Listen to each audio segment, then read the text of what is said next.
जी, ये बेल्जियम की एक बहुत ही प्यारा शहर है, दिनात। इसका आप व्यूज़ आप देख रहे हैं और ये एक किस्म का पहाड़ी इलाका है, लेकिन बहुत ही प्यारी जगह है। मैं प्रेफ़र करूँगा कि आप लोग भी यहाँ जाएं और विज़िट करें और एंजॉय करें।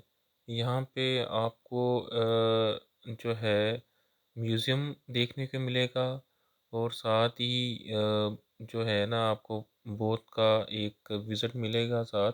ये टोटल पैकेज 20 यूरो का होता है। तो मैं उम्मीद करता हूँ आपको ये मेरी वीडियो पसंद आई होगी। Okay, let's go.